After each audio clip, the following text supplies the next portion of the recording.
Hola, ¿cómo va? ¿Nos escuchan bien? Hola, ¿qué tal? Buenas. Bueno, genial, excelente. Hay Ujú. bastante personas, en especial porque en cierta parte de Latinoamérica es muy temprano.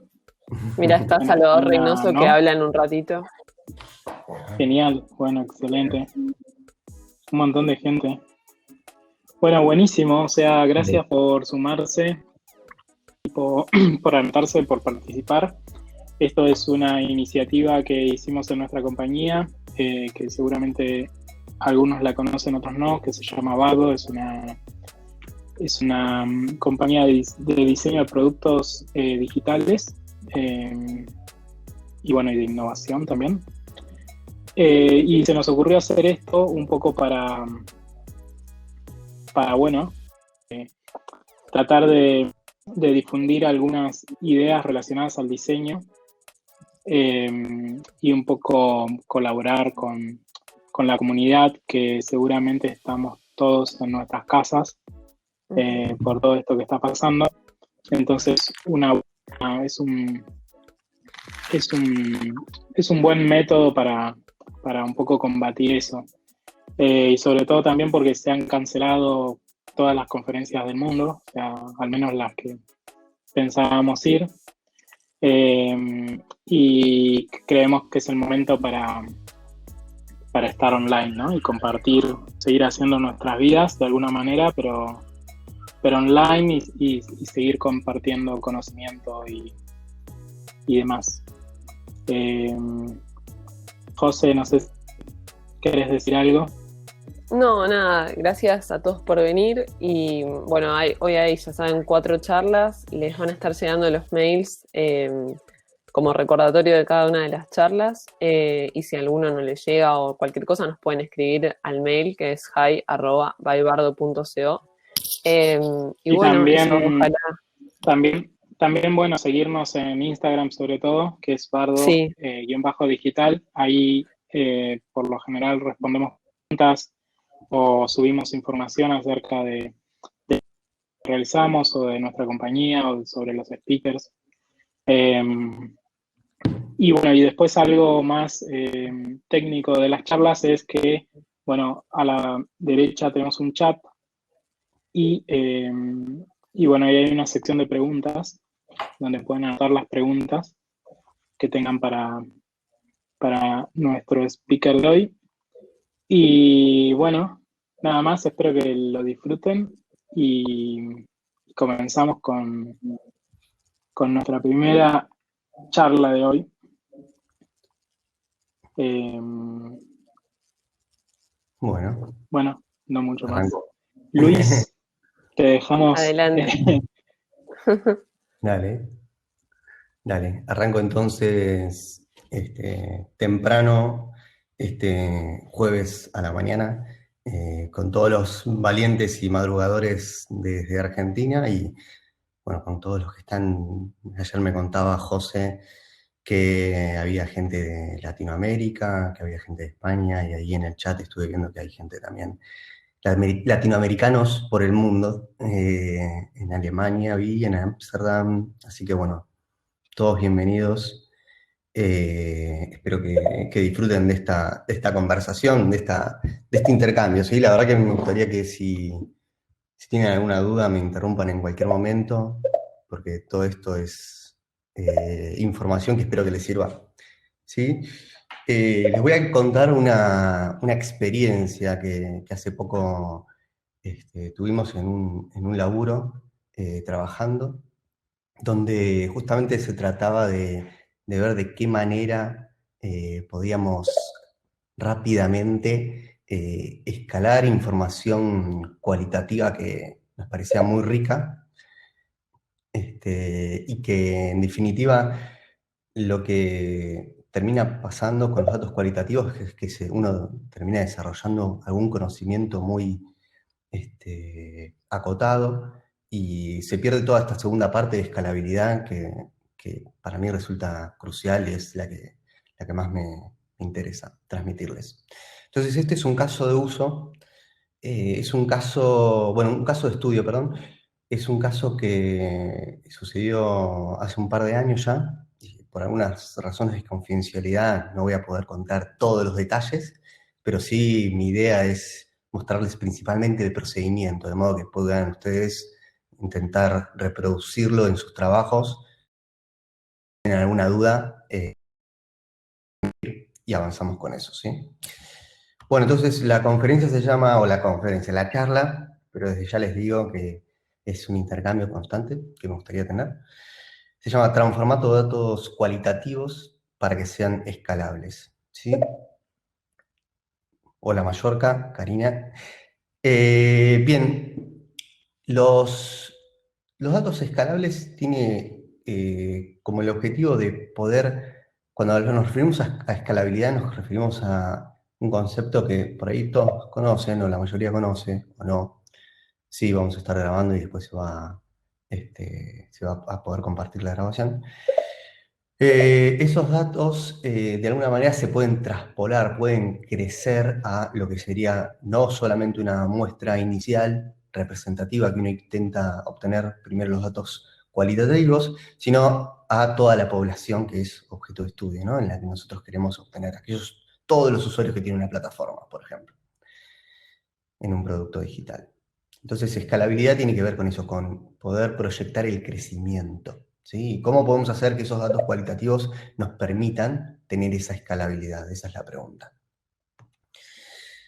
Hacia el final les voy a compartir por el chat un enlace para que puedan valorar la presentación. Incluso ahí, si quieren, pueden dejarme el mail y yo les puedo enviar la presentación, el PDF, por ese medio.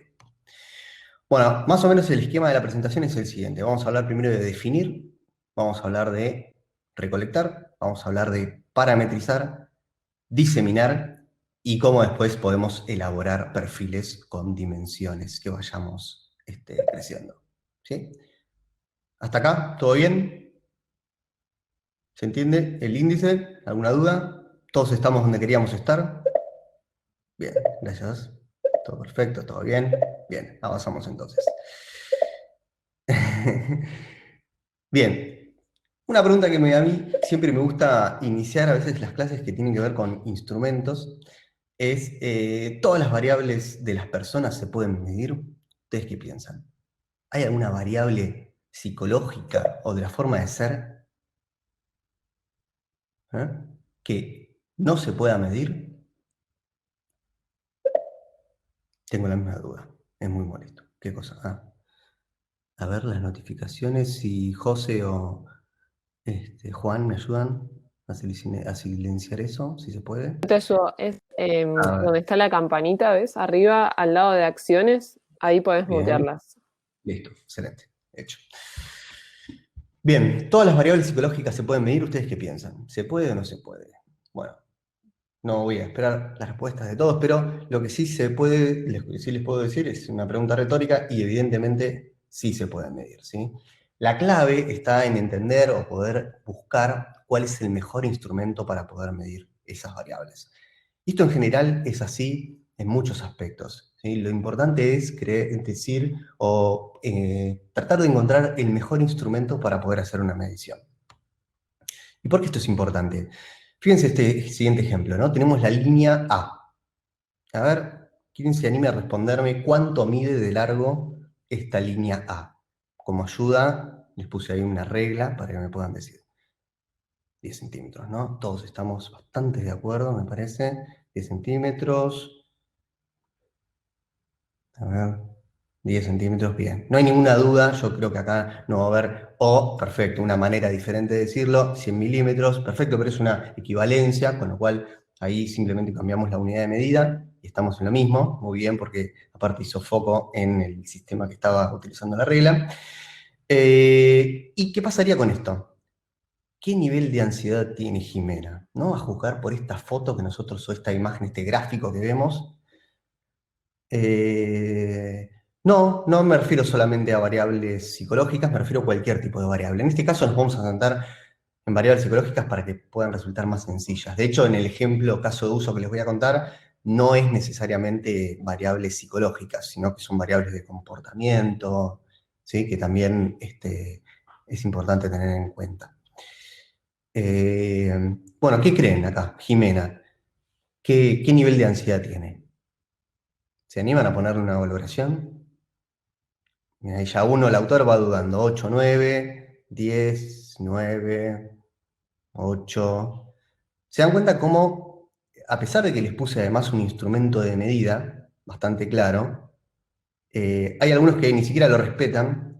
Esto es como un chiste, ¿no? Porque me ponen 8,9 o 8,5, ¿sí? Los valores son bastante estrictos, son bastante claros, pero incluso entre ustedes, por supuesto falta contexto, Karina, pero bueno, con esta imagen, con este contexto solo, lo importante acá es entender que ciertas variables, como las que son las que incluyen características de las personas, resultan más difíciles de medir, ¿sí? Entonces, ahí tenemos como dos tipos de variables, ¿verdad? Variables de tipo físicas, variables de tipo psicológicas, ¿sí? Vamos a denominarlas simplemente de esa manera. Las variables de tipo físicas, una de las cosas que tienen es que tienen menor margen de error en la medición. Esto quiere decir, nadie dudó que medía 9,9. Todos me dijeron 10, con una certeza, vamos, admirable. En cambio, en las variables psicológicas hay mayor margen de error en la medición. Y todos utilizaron el mismo instrumento, que fue esa escala de colores o de caritas que yo les puse, pero evidentemente la variabilidad, ¿sí? O el error en saber cuál es realmente la puntuación que tenía Jimena de ansiedad es más cambiante, ¿sí? Hay distintas opciones. Y es por el instrumento de medición, principalmente, ese error que se da.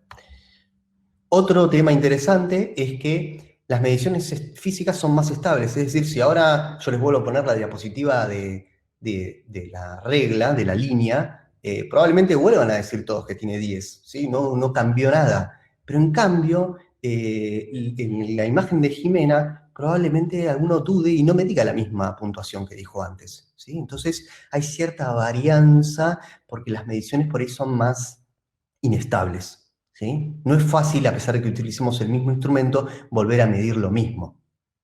¿Bien? Esto en psicometría se denomina lo que es la confiabilidad del instrumento. ¿Sí? Es decir, los instrumentos de medición necesitan ser confiables.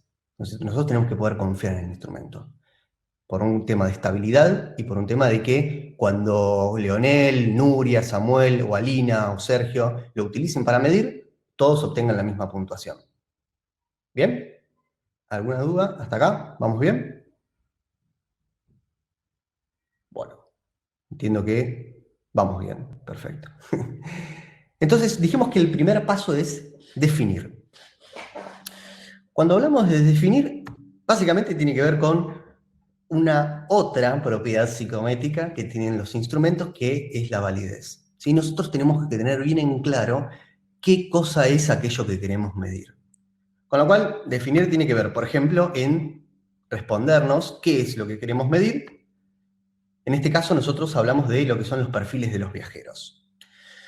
Podemos hacer una definición extensa de qué quiere decir perfil de los viajeros, pero lo importante para mí es avanzar en que la otra pregunta que tenemos que respondernos, además de qué es lo que queremos medir, es qué variables componen aquellos que queremos medir. ¿Sí? En lo que nosotros lo vamos a traducir en nuestro ejemplo en características que tienen los viajeros. ¿Sí? Son características o dimensiones. Ahora les empiezo a hablar también de dimensiones y agregamos un nuevo concepto que va a estar resonando a lo largo de la presentación. Estas dos definiciones, estas dos preguntas son cruciales y corresponden a un momento del método de estudio, de la metodología de investigación, que es un objetivo general y los objetivos específicos. ¿Sí? Es decir, el objetivo general nos permite tener una idea final hacia la que queremos llegar y los objetivos específicos es una manera de dividir ese objetivo general en pequeños objetivos que nos permitan alcanzarlo. ¿De acuerdo? Entonces, tenemos la definición de lo que sería un perfil de viajero y después todas esas características que van a estar dentro de lo que sería ese perfil viajero. Por ejemplo, los objetivos específicos del perfil viajero serían cuál es la motivación que tiene para viajar, cómo elige la fecha de viaje, cómo elige el destino al que va a viajar, cuál es la reacción que tiene frente a las ofertas que les vamos mostrando, y cómo se organiza o cómo planifica las actividades que va a hacer en destino. ¿Bien? Objetivo general, objetivo específico.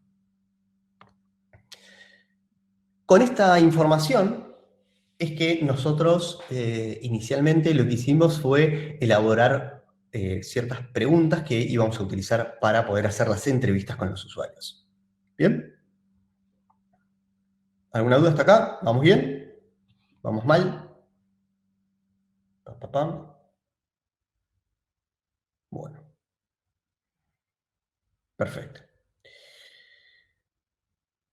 ¿Qué es lo que nosotros tenemos que tener en cuenta entonces? Hasta acá, el tema de la elaboración de preguntas, transcurre como cualquier otra investigación. Necesitamos tener ciertas características que nos van a poder ayudar a obtener la información lo más fiel posible. ¿Cuáles serían esas preguntas o esas características que nos van a poder ayudar a llevar a cabo la investigación o las entrevistas de manera adecuada? Pasamos entonces al punto de recolectar. En la recolección, nosotros tenemos que tener en cuenta siempre en las entrevistas que necesitamos hacer preguntas de tipo abiertas, ¿sí? Preguntas que permitan que los usuarios o las personas hablen, nos cuenten una historia. Tenemos que tratar de transmitirles cierta confianza en que nos pueden contar todo lo que quieren, ¿sí? En ese sentido, definir grandes áreas a indagar, ¿sí? Estas grandes áreas a indagar se van a corresponder con las dimensiones que nosotros definimos inicialmente.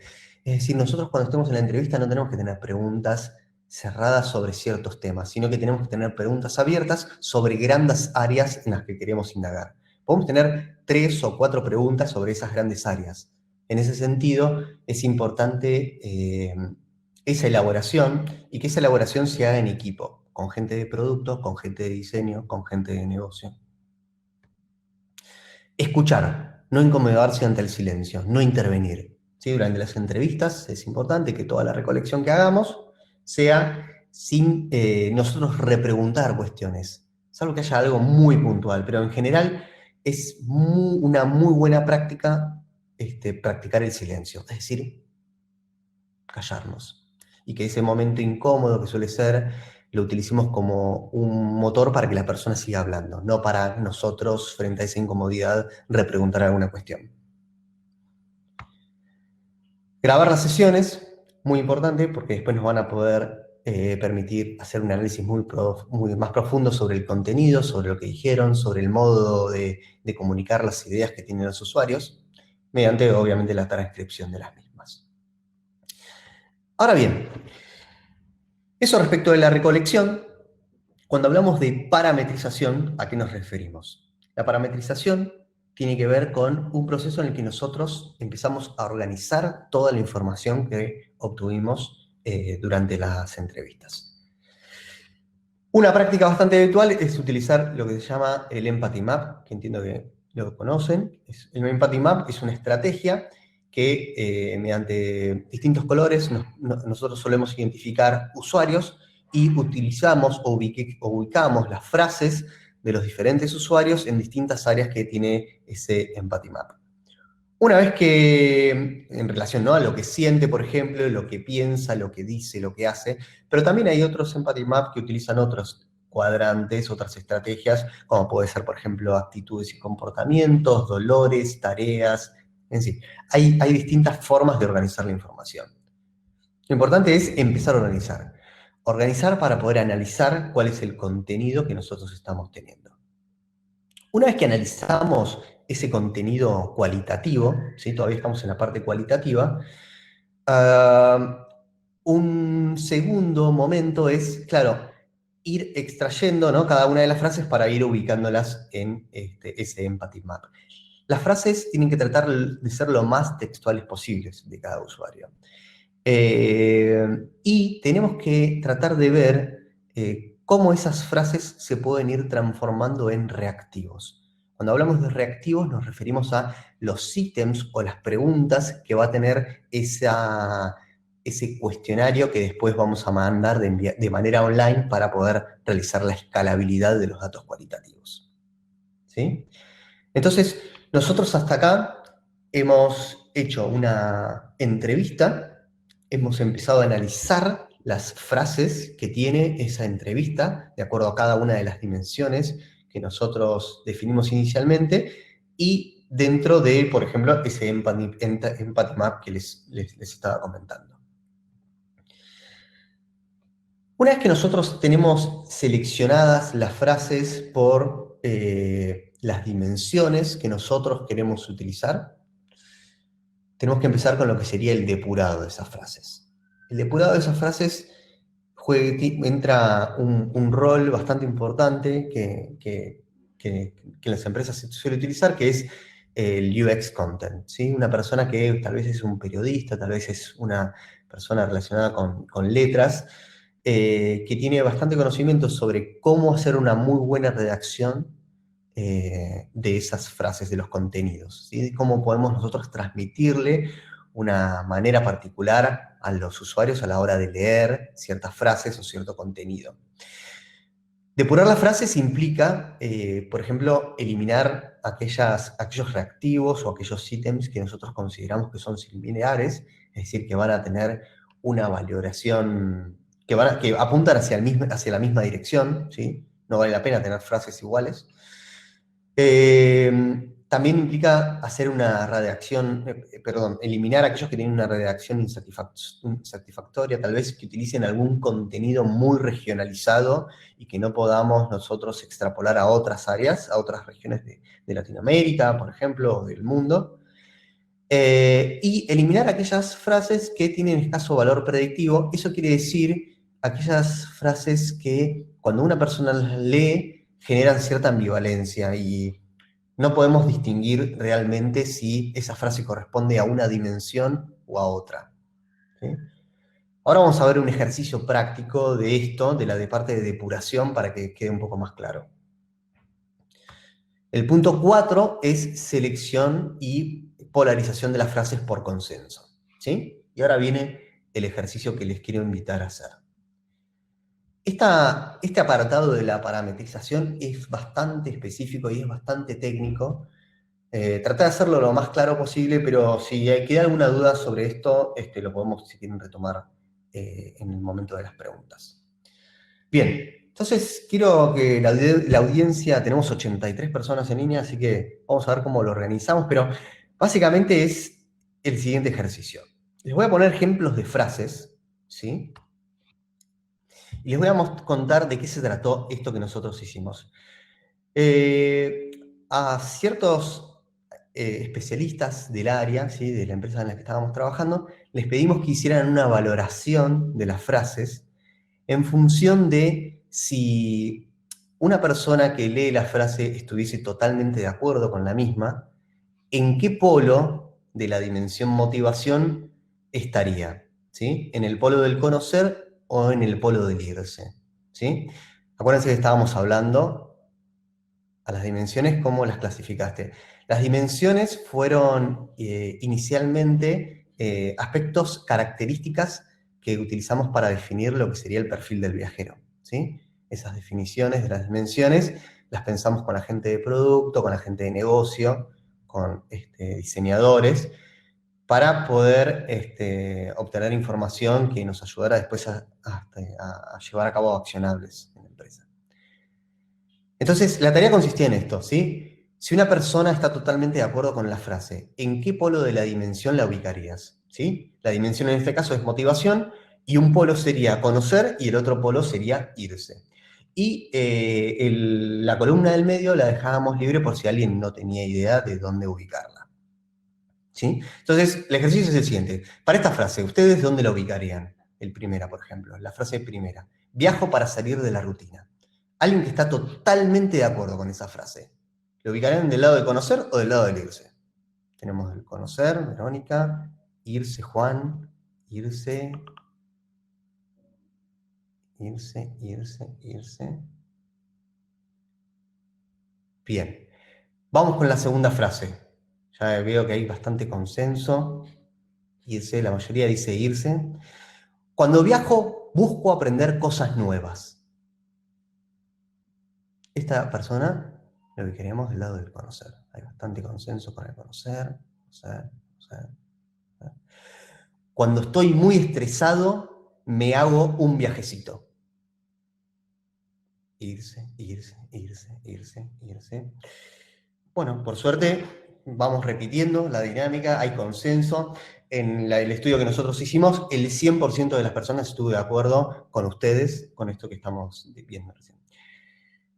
Así que tenemos viajo para conocer, para salir de la rutina del lado del irse. Cuando viajo busco aprender cosas nuevas del lado del conocer. Cuando estoy muy estresado me hago un viajecito del lado del irse. Bien. La primera está en el medio. Bien, perfecto. Bueno, no importa, no se preocupen, esto es un ejercicio. Justamente la parametrización, una de las características que tiene es tratar de generar consenso. En nuestro caso, utilizamos una muestra de 20 personas y en estas frases que yo les voy a mostrar tenemos un 100%, encontramos un 100% de consenso. Bien, fíjense por ejemplo en la dimensión fecha, ¿sí? Para los que no conocen México, Guadalupe Reyes es una fecha muy importante de fin de semana, ¿sí? Entonces, viajo para disfrutar el Guadalupe Reyes. ¿Es una persona que está abierta a cualquier fecha o es una persona que se ubicaría dentro del polo de que viaja en un momento puntual del año? ¿Sí? Puntual. Ok. En el segundo caso, las fechas no son importantes. Viajo cuando quiero. Es una persona abierta. Aprovecho días festivos o puentes para hacer viajes de pocos días. ¿Hay algún medio? Puntual, medio. ¿Miedo o medio? Medio. Perfecto. Ok. Bueno, en nuestro caso, sí, tuvimos también un 100% de consistencia y de acuerdo, de consenso para esta tendencia que ustedes estaban mostrando. La tercera dimensión era el destino, ¿no? Tenemos las frases, estas son las frases ya curadas, ¿no? Como les contaba antes, limpias y que las intentamos adaptar lo máximo posible a que pudieran ser lo más neutras. En este caso, estas son frases de México. El estudio también lo hicimos en Brasil, así que después hubo que traducirlas. Bueno, evito repetir destinos, aunque me hayan encantado. ¿Lo ubican más de alguien que busca un destino nuevo o alguien que busca viajar a un destino conocido, que conoce previamente? Perfecto. Nuevo. Tengo una lista de lugares que tengo pendientes conocer. Alguien que estaría totalmente de acuerdo con esa frase. Los que quedarían más del lado del nuevo. Perfecto. Suelo volver a destinos que ya visité porque dejo de ser turista y paso a ser local. Alguien que está totalmente de acuerdo con esa frase, del lado del conocido. Bien, perfecto. Veo que hay consenso acá también, así que eso está espectacular. Para ir un poquitito más rápido, entonces en el tema tenemos la dimensión oferta, ¿no? Acá tenemos los dos polos, que uno es reactivo y otro es proactivo. En el caso de reactivo es una persona que cuando nosotros le mostramos una oferta, cambia totalmente el destino o el motivo por el cual, el destino al que quiere viajar. En cambio, alguien que es proactivo, aunque yo le muestre una oferta muy buena para ir a un destino diferente al que tiene pensado, no le importa, va a ser la búsqueda más exhaustiva posible para ir a ese destino que quiere viajar, ¿sí? Entonces, las frases no serían estas. No me guío por las ofertas, prefiero elegir yo el destino. Ese sería alguien que está del palo proactivo o reactivo. Perfecto. A algunos les genera dudas, no importa, no se preocupen, está perfecto que les genere dudas. Acá lo más importante es de qué manera uno puede generar consenso siempre, ¿no? Entonces, para cada una de estas frases, nosotros hicimos la valoración y después lo que vimos, o lo que intentamos ver, es cuáles eran las frases que mejor puntuación de consenso tenían. Bien, la siguiente frase, ¿no? Planteo con tiempos mis viajes, así consigo mejores precios. ¿Es alguien que es proactivo o reactivo? Planeo con tiempos mis viajes, así consigo mejores precios. Mira, acá hay bastante problemas para generar consenso con esta, pero no importa. Para mí las fechas son importantes para viajar. Yo aprovecho las ofertas. Perdón, para mí las fechas no son importantes para viajar. Yo aprovecho las ofertas. Bien, claramente alguien que está del lado reactivo. Bien, fíjense, acá en este caso nosotros obtuvimos consenso en la segunda frase, que es en la que en este caso en el chat generó más inconsistencia. En ese caso, por ejemplo, esta frase no hubiese quedado seleccionada y hubiese pasado en el ranking de frases que inicialmente teníamos disponibles en un puesto inferior para poder ser utilizada para obtener información. Bien, y por último, en la dimensión actividades, tenemos un polo de personas que se anticipan antes de llegar al destino a organizar las actividades que van a realizar en el lugar, y otras que directamente las organizan en el destino, no se preocupan por ni siquiera saber cuáles son las actividades que va a poder hacer allí, ¿sí? Del lado del polo de me anticipo puede haber personas tanto que realizan una reserva de las actividades o personas que aunque sea investigan, ¿sí?, qué cosas se pueden hacer. Entonces fíjense las frases. Prefiero descubrir qué actividades puedo hacer una vez estoy en el destino. Sería alguien que está del lado de me anticipo o del lado del destino. Claro. Bien. Las actividades en destino las organizo sobre la marcha. ¿Sí? Sobre la marcha sería en el momento. En destino, bien. Y me gusta saber qué hay para hacer en el lugar antes de llegar.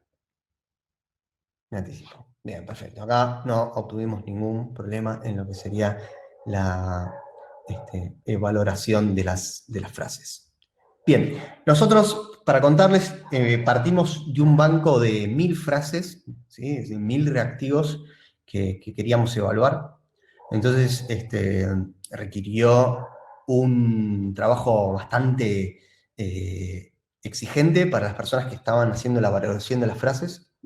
Y finalmente obtuvimos una versión final de 15 frases con un consenso del 100% en cada una de esas frases. Esas 15 frases se dividieron 3 para cada reactivo. Y esto era un punto bastante importante porque piensen que nosotros, una de las cosas que queríamos hacer es escalar esta información obtenida a través de las entrevistas, que esta información la resumimos en frases que dijeron las personas que entrevistamos de acuerdo a distintas características o dimensiones que inicialmente definimos. Esas frases después tenían que ser leídas por 1000, 2000, 3000, 10.000 personas. Creo que le llegamos a enviar a 10.000 personas, 10.000 mexicanos. Con lo cual entendíamos que el contexto en el cual se iban a responder esas frases seguramente sea mientras alguien está viajando, desde el celular, en momentos que probablemente les estemos quitando a los usuarios de otras cosas que estaban haciendo, con lo cual teníamos que tener mucha atención en cómo diseñar el envío de ese mail que íbamos a hacer, cómo diseñar las preguntas que íbamos a hacerles y cómo diseñar después, o mejor dicho, previamente, ese enganche para que las personas se sientan motivadas a poder responder esas frases o brindarnos ese momento de su tiempo para darnos información, ¿sí? Con lo cual era muy importante hacer un cuestionario con una versión lo más acotada posible. No sé si habrán notado, pero cuando estaban haciendo el ejercicio, fíjense que casi todas las frases perdón, casi en todas las dimensiones hay frases que van para un polo y para el otro. Esto era importante porque era una de las características que nosotros queríamos mantener para que pudiéramos tener datos más fieles de los dos polos.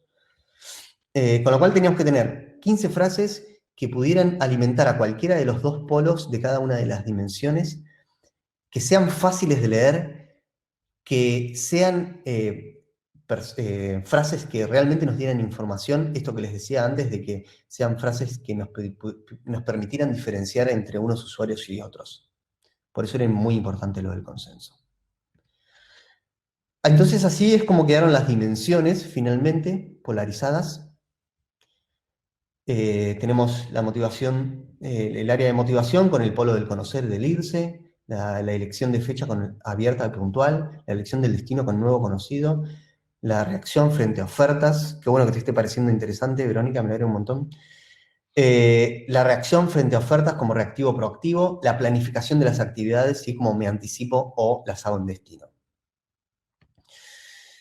Estas son las frases finales, tal como quedaron en el instrumento. Esta es una captura del SPSS, que es un programa estadístico que después utilizamos para procesar toda la información que obtuvimos.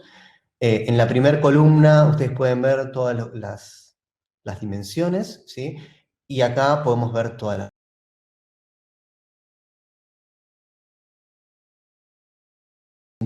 para que no se preocupen. Ok, vale. Me decía que había un problema técnico, pero ya está. Bien, vamos con las preguntas hasta acá. A ver, hay una pregunta.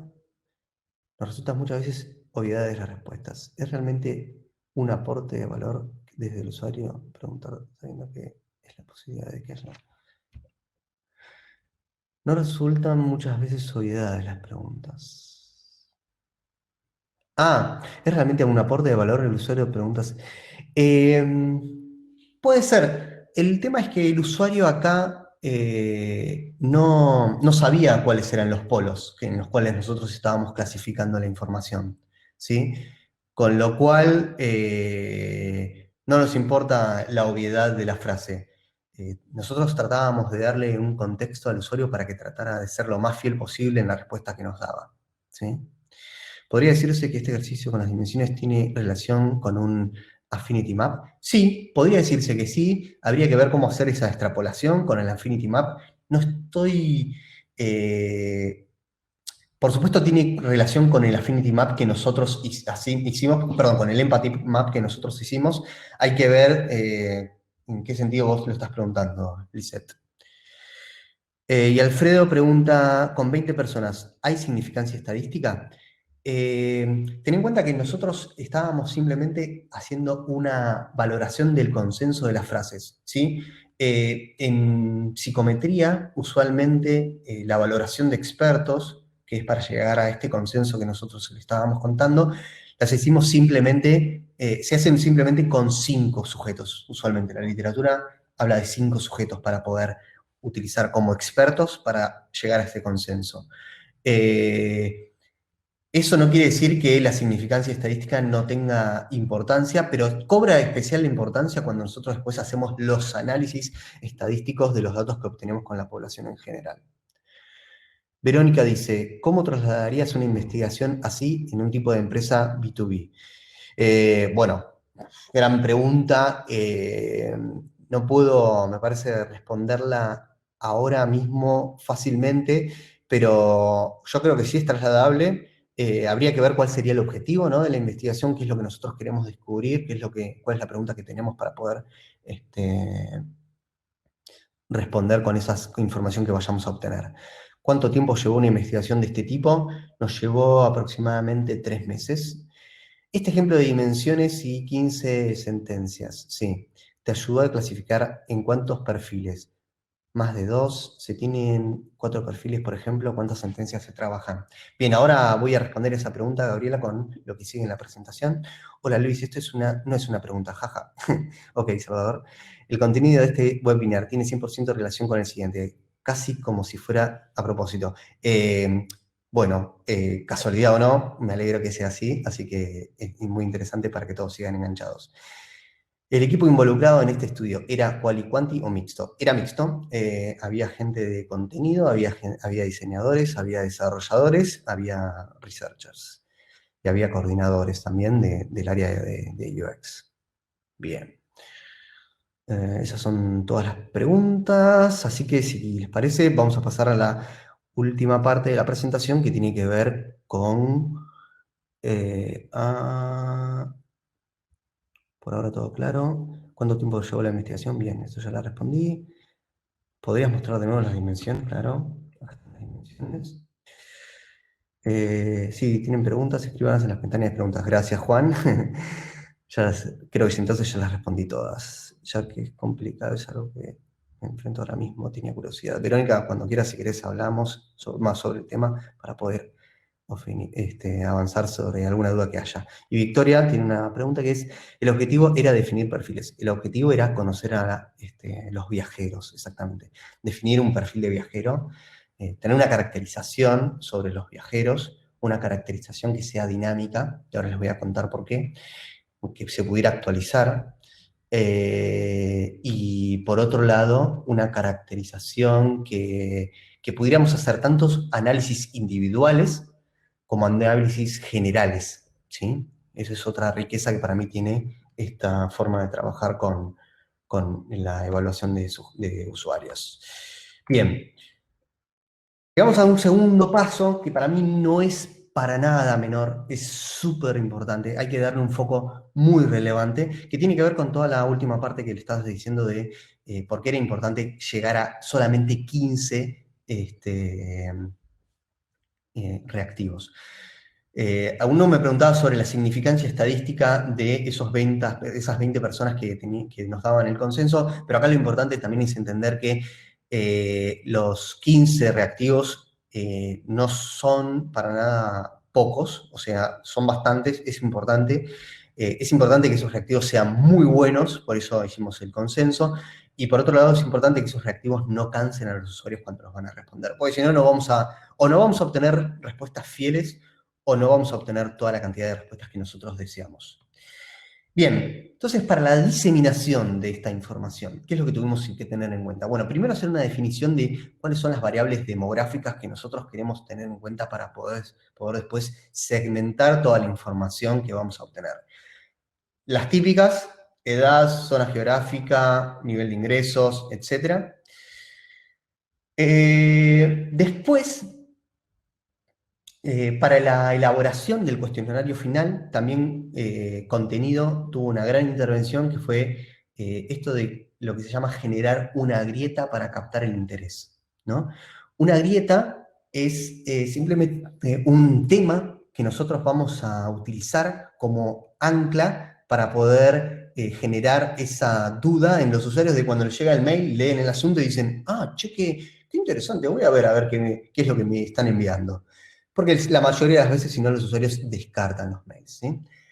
Esa grieta la utilizamos tanto para el asunto, para el cuerpo del mail y para el contenido inicial, al menos del cuestionario. Eso no lo puse acá, pero es importante tener en cuenta esas tres cosas. Asunto del mail, cuerpo del mail y el contenido dentro del cuestionario. Por ejemplo, en nuestro caso hubo dos grietas, una que se llama Bolaya y Biscoito y otra que se llama Mi Reyes y Godines. No sé si hay alguien de acá de México, de Brasil. No sé si saben lo que es bolaya o biscoito. Rápidamente, hay una gran grieta en Brasil que es, ¿qué es esta galleta? ¿Una bolaya o un biscoito? ¿Sí? Es la misma galleta, solo que algunos la denominan de una manera y otros la denominan de otra manera. ¿Sí? Entonces, eso es una grieta de interés. Hay estudios que demuestran que, por ejemplo, bueno, es un gráfico así muy sencillo, que muestra cómo dependiendo de la zona geográfica, algunos lo denominan de otra manera, otros lo denominan de otra manera, otros lo denominan de ambas maneras, con lo cual ahí la grieta es un gris, y otros no hay información. Lo importante es, con esta grieta, si nosotros utilizamos, por ejemplo, este contenido para decirles, ¿qué te llevas de viaje? ¿Una bolaya o un bizcoito? Entonces la gente como le genera duda. Entonces ingresa al asunto, ingresa al mail y dentro del cuerpo del mail le podés poner cosas como del estilo, bueno, cuando viajo con mis amigos, usualmente llevo bolaña, pero siempre se genera una discusión con esto. Mis amigos a veces le denominan bizcoito. ¿Vos cómo lo denominás? ¿Sí? Y entonces, ayúdanos a conocer a los viajeros ingresando este enlace. ¿Sí? Grieta. El concepto de grieta es captar la atención, generar interés, como para que la gente ingrese en lo que sería el mail y después se sienta interesada en responder las preguntas. En el caso de México, no sé si hay gente de México, pero utilizamos la grieta Mi Reyes Godín. Hubo una película que salió hace el año pasado, me parece, que justamente se trataba de cómo había una persona, un godínez, un trabajador que llega a un puesto ideal en una empresa de zapatos y de repente llega un mi rey, que un mi rey es el hijo de dueño que hereda el puesto en la gerencia y entonces quiere imponer su versión y visión del negocio, ¿sí? Esa es la trama que tiene la película Mi Reyes contra Godínez. Pero acá el punto es, viajas como nosotros lo utilizamos para poder describir, ¿viajas como un godínez o viajas como un mi rey? Alguien que viaja como un godínez es alguien que se esfuerza un montón, que paga en cuotas, que utiliza el viaje como un momento de relax, que utiliza el viaje para poder recuperar energías, distenderse, incluso por ahí puede tener un viaje de trabajo. En cambio, un mi rey es, bueno, imagínense, el hijo de un dueño. ¿Cuándo viaja? Pues viaja por ahí más cuando tiene ganas, utiliza hoteles 5 estrellas, en fin. El otro también puede llegar a utilizarlos, pero del lado del Godínez hay como una visión por ahí más de esfuerzo, del lado del mi rey hay alguien que le vienen más las cosas de arriba, ¿no? Como decimos en Argentina. Acá en el cuerpo del mail lo mismo, ¿sí? ¿Eres un mi reyes o eres un godín? Generar interés, generar empatía con ambas personas, con ambos rasgos, como para que las personas se sientan interesadas, ¿sí? Concepto de grieta, entonces. Concepto de grieta para generar interés en la apertura de mails y en responder las encuestas. Bien, después hubo un gran trabajo en la elaboración del cuestionario final por la parte de diseño, esto de, bueno, la cuestión gráfica, y un tercer, un poco muy importante también de research, que es entender cuál es el mejor horario de apertura para el público objetivo. Es decir, esto no nos queda otra que recurrir a estudios previos y entender si es a la mañana, cuanto más apertura tenemos de los mails, si es por la tarde, por la noche, en fin, si es los lunes, los martes, los viernes. Eso va variando de acuerdo a cada industria, de acuerdo a cada producto, es decir, hay que hacer un análisis bastante exhaustivo e ir probando. Claro, la franja horaria es muy importante, recontra importante si estamos incluso hablando de investigaciones internacionales. Bueno, por ejemplo, cuando lo estábamos haciendo para México, en ese caso nosotros teníamos que tener en cuenta esa diferencia horaria y nos pasó de tener que enviar mails a las 10 de la noche, más o menos, a Argentina. Y en México eran, creo que son 3 horas de diferencia, con lo cual, bueno, se imaginan. Bien. Y bueno, finalmente entonces en el momento de diseminación, el punto el más importante es el envío finalmente del cuestionario.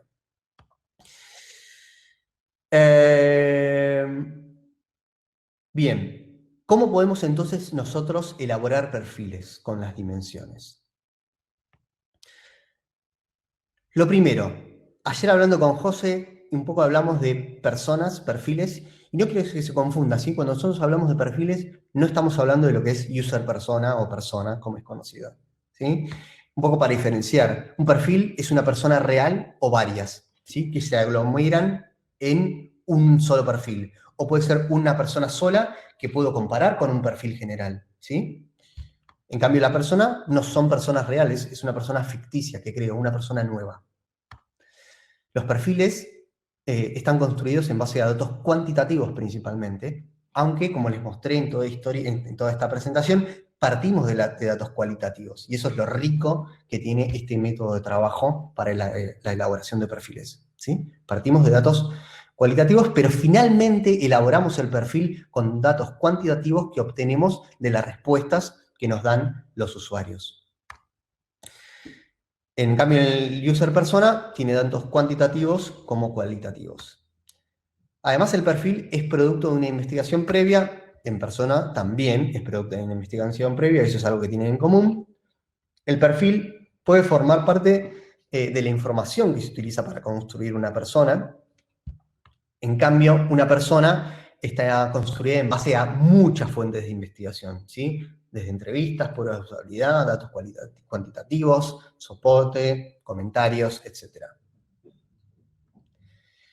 Y por otro lado, otra de las cosas que me gustaba, que quiero diferenciar, es que si bien yo les mostré dos polos, ¿sí? Les mostré el polo de las dos dimensiones, de cada una de las dimensiones les mostré dos polos, lo importante es contarles que cuando nosotros les enviamos la encuesta final a las personas, les preguntábamos por el grado de acuerdo que tienen sobre cada una de las frases. Y el grado de acuerdo no era con estoy de acuerdo, estoy en desacuerdo, sino que tenía además puntos intermedios, ¿sí? Lo que se denomina en psicometría una escala de tipo Likert, como la de las caritas que vimos, que tenían 10 caritas. Bueno, nosotros en este caso utilizamos 5 caritas, ¿sí? Estoy muy de acuerdo, estoy muy en desacuerdo, poco en desacuerdo, ni acuerdo ni en desacuerdo, un poco de acuerdo, totalmente de acuerdo, ¿sí? En fin, no importa el naming que le pongamos a cada uno de esos 5 puntos, lo que sí es importante reconocer que haya 5 puntos diferentes. Y esta es la gran diferencia entre los sistemas de tipo dimensional versus los sistemas de tipo categorial. Los sistemas dimensional reconocen una escala, hay puntos intermedios en la escala. Los sistemas de tipo categoriales simplemente es ausencia o presencia de la característica. ¿Está o no está? ¿Sí? Nosotros nos inclinamos, en este caso, por lo dimensional. ¿Por qué nos inclinamos por lo dimensional?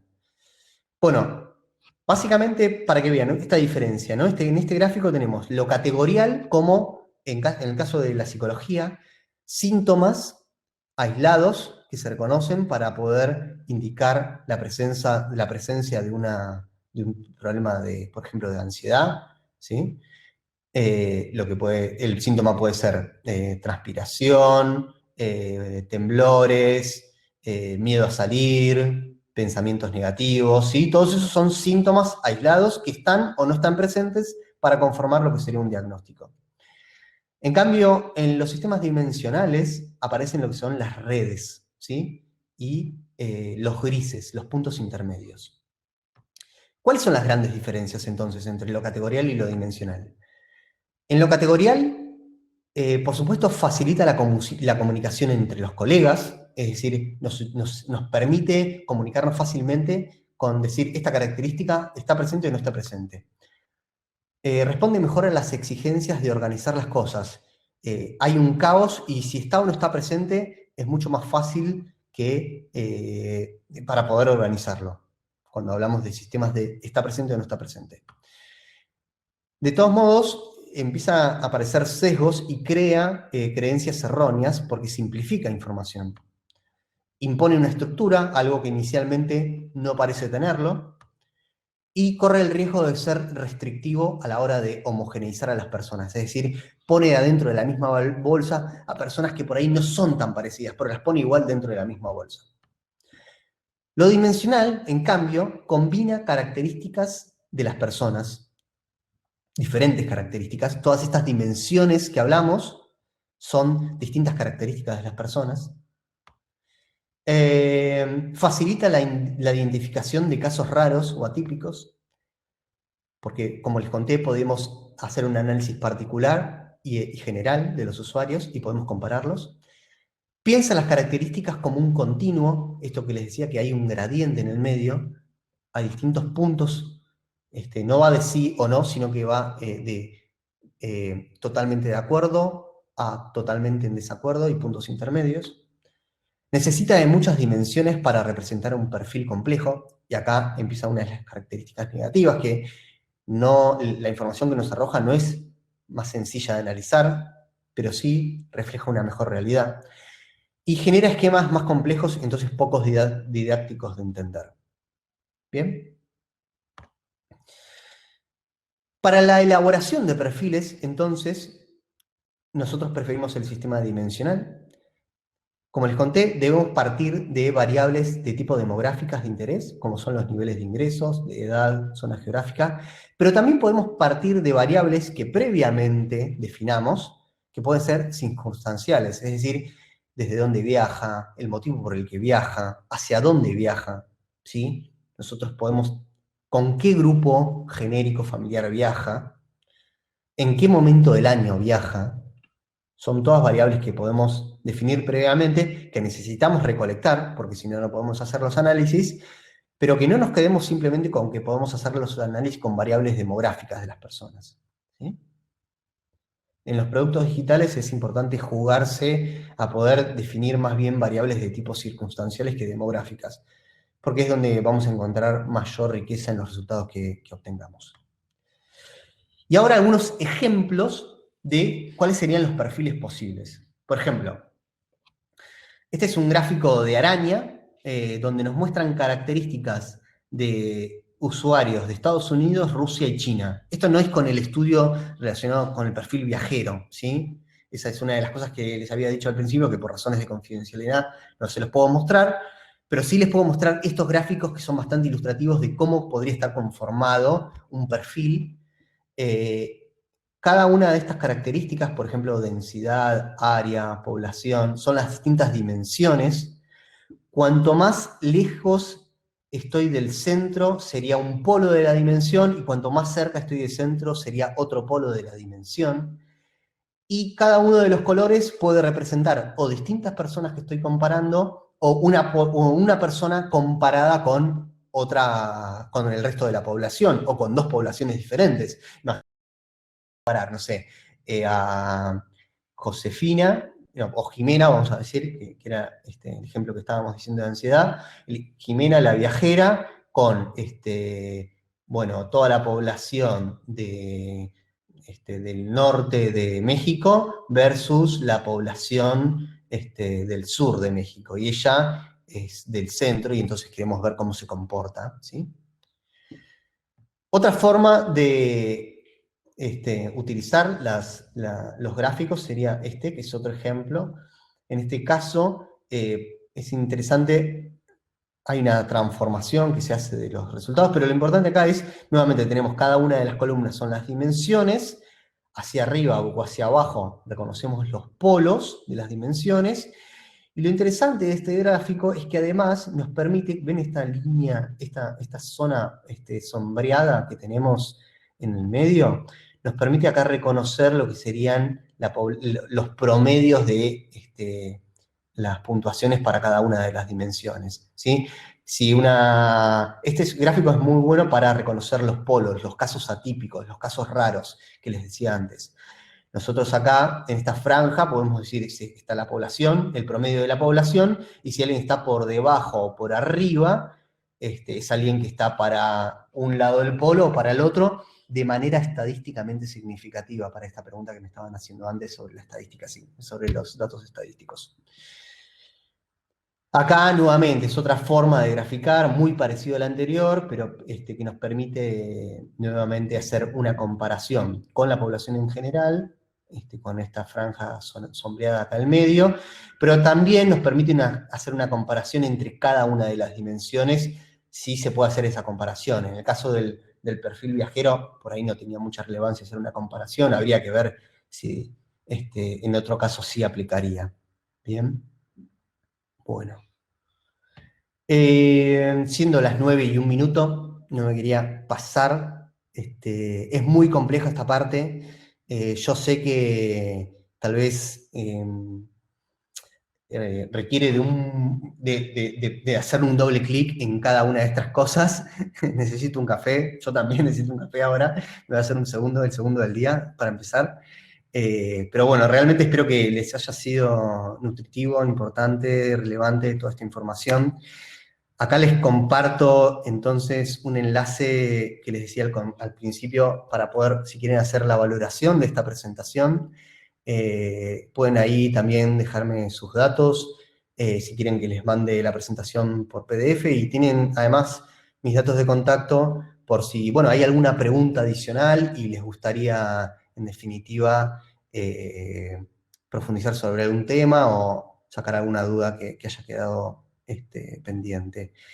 A ver, quedaron algunas preguntas pendientes nuevas. Si se definió posterior y cómo se seleccionó la muestra cual inicial. Sí, hubo una selección para poder entender ese perfil y eso es importante porque entonces tratamos de ser lo más generales posibles para poder hacer una escalabilidad lo más fiel a la realidad. Según tu experiencia, ¿es habitual hacer primero entrevistas y luego hacer encuestas? Es una de las prácticas que a mí me gusta siempre transmitir, partir de lo quali para poder después llegar a lo quanti. Me parece que sí, es algo importante a realizar. Juan, no sé cuán habitual es. Se me hace que no siempre. Muchas veces nos piden encuestas sobre el pucho, sobre algo urgente que tal vez no siempre es relevante obtener información mediante ese medio. Y es importante hacer foco en cuál es la mejor metodología para poder resolver esa pregunta que se hace inicialmente. ¿Hay alguna tendencia general sobre las mejores franjas horarias de apertura de los mails? Es una pregunta re difícil, Santiago. Yo creo que cada industria necesita hacer foco en eso para poder obtener mejores resultados y poder obtener mejor información sobre esa información que va obteniendo.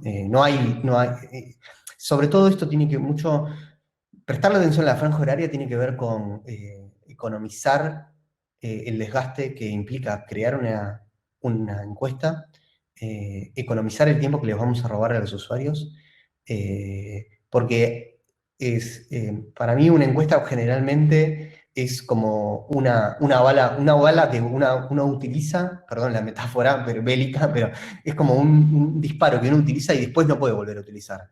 Entonces, si vos lo gastaste, lo más importante ahí es, bueno, por ejemplo, generar una nueva grieta, y eso lleva mucho tiempo, generar nuevas preguntas, y si uno no tiene en cuenta la franja horaria, es como que estás invirtiendo tiempo sin obtener buenos datos. Con esta nueva realidad que se nos presenta, ¿crees que la investigación hechas hasta ahora seguirán sirviendo? ¿Qué nuevas variables piensas que tenemos que tener en cuenta? Dice Karina.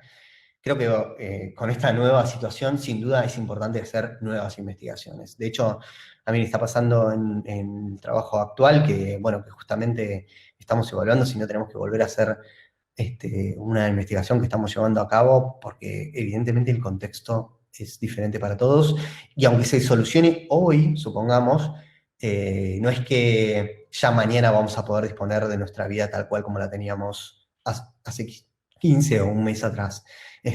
Sin duda va a haber sin duda es un punto de inflexión que creo que tenemos que hacer foco, con lo cual es importante y muy interesante poder hacer nuevas investigaciones, tal vez no de todo lo que hicimos, pero sí de nuevas necesidades, nuevas problemáticas que podamos llegar a responder desde el puesto que cada uno de nosotros nos toca. ¿Nos llegará el correo de la presentación? Sí. ¿Para qué se usan luego los perfiles? Un ejemplo. Bueno, para tomar decisiones sobre accionables que nosotros queremos, por ejemplo, una vez que nosotros tenemos todos los datos, podemos pensar, bueno, a ver, para la gente del norte del país, ¿cuál sería la mejor estrategia? Ofrecer ofertas que vayan con las últimas tendencias de búsqueda o que tengan que ver con ofertas a último momento que tenemos disponibles. Y entonces, en función de cómo vemos ese perfil o esa zona geográfica o ese barrio en cómo respondió ese perfil, esa gente o ese perfil geopolítico, podemos tomar una decisión sobre qué cosas mostrarles, en qué cosas ayudarles, ¿sí? Nos sirve mucho los perfiles para tomar decisiones, en las estrategias que queremos seguir en función del negocio. ¿Cómo se hace para que esta información obtenida no sea obsoleta rápidamente y poder actualizarla? Brillante, Gabriela, y acá es el punto de la escalabilidad. Lo interesante de esto es que este cuestionario puede quedar disponible online, lo podemos poner, por ejemplo, en un apartado de nuestra app o en un apartado de nuestra web, para que por ahí dentro de determinada cantidad de tiempo nosotros le pidamos a la persona, che, ¿no querés contar nuevamente a ver si hubo algo que cambió en tu forma de ser? Y nosotros ahí podemos hacer una comparación, a ver incluso si se trata de una característica, cuáles de estas características o de estas dimensiones son más estables frente a otras que nos permitan también después tomar una decisión sobre el negocio. ¿Qué técnicas usaste además de encuestas y entrevistas? Journey Map, Benchmark. Esos 3 meses fueron exhaustivos, me imagino. Hubo, por supuesto, entrevistas, hubo análisis de Empathy Map y hubo después la elaboración de las encuestas. Esas fueron las 3 técnicas que utilizamos para poder elaborar estos perfiles. Journey Map ya estaba hecho, con lo cual fue simplemente consultarlo sobre cómo nos sirvió mucho para poder tomar una decisión sobre cuáles eran las dimensiones más interesantes a destacar.